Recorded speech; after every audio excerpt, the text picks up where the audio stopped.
Hi everyone, this is Frank Demore with the Last Chronicles of Planet Earth. If you'd like to get my book, the documentary on Bible prophecy and current events, just go to my website, www.demoraministry.com. And once you're there, you'll see the front and back cover of my book, and right underneath it, there's a link. You can download the book just by clicking to the link.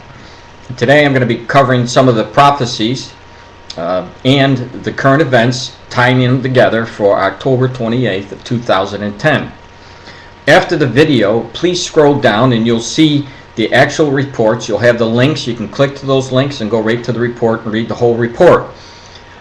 In the beginning, today, I want to start off with Daniel chapter 12, verse 4. Now, in this prophecy, God shows us two specific things about the last generation, the generation who would see Jesus' second coming.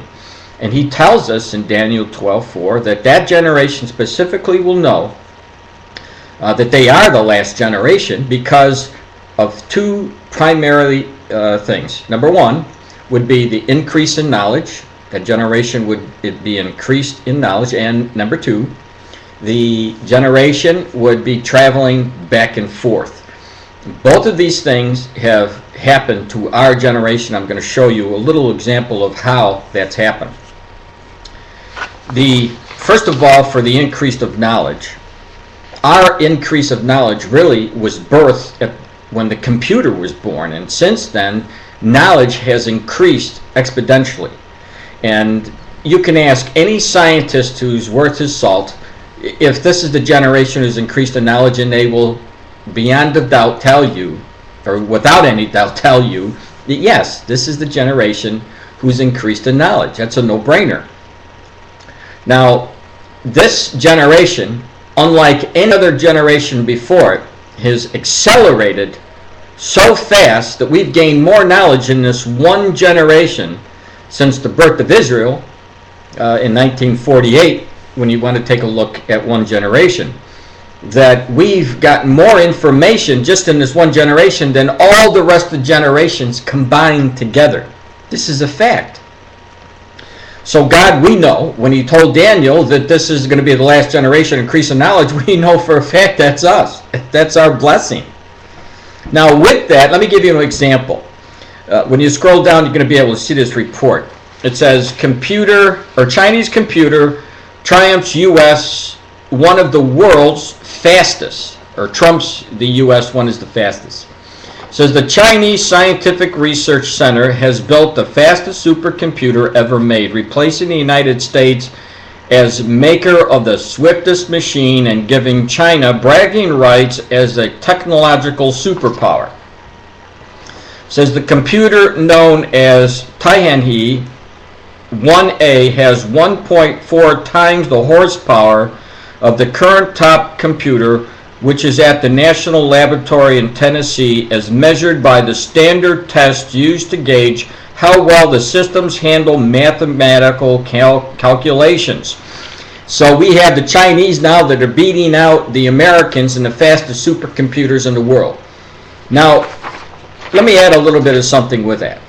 In Revelation chapter 13, verses 16 through 17, Jesus also shows us that in the last days the Antichrist would come, and he was going to have the ability, he was going to have the power to try to mark everyone on the face of the earth in their right hand or in their forehead.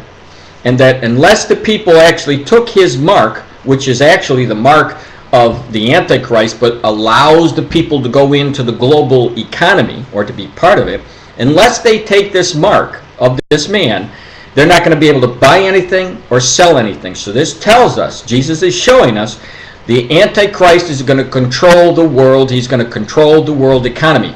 And you're going to have to monitor the people during this time. And guess what? Computers like this Chinese computer that trumps the U.S. one as being the fastest, is so fast that it can have every information, all the information it needs on every individual on the face of this planet stored in one computer, and it'll give it to you in seconds, probably even less than seconds. So look, you really need to tie in everything that's taken place, because the increase of knowledge generation is the generation who's going to make it possible to give this Antichrist technology to be able to control, to monitor, and yes, to track everything that you do. Now, as far as the second part of Daniel 12:4, where it says they'll be traveling back and forth, here's a good example of that. On the Mail Online, it says 100-year starship, the NASA mission that will take astronauts to Mars and leave them forever. They're going to leave them there forever. And what the article is talking about, I'm going to show you a picture of this article if I can get it up here, is that they're setting up a program, and they already have millions of dollars allotted for the program to send people out into Mars to actually stay there and to start communities, building communities, and they're going to provide for them for a while, and then they're going to have to be self-sufficient. But there is no other generation who could ever even conceived about doing this. We've already seen the Americans land on the moon, and now they want to go to Mars, and God had shown us that this was the generation who was going to see these things. So why would you say, well, it's not possible? Well, it is possible. And the only way that we know that it's possible is because this particular generation is seeing all these things. And that's exactly what Jesus said in Matthew 24:33. He said, when you shall see all these things, know that it's near, even at the door. And we are seeing all these things, and that tells you one thing. Get ready to see Jesus Christ. Now, if you scroll down, I'll give you the rest of the news for October 28th, 2010.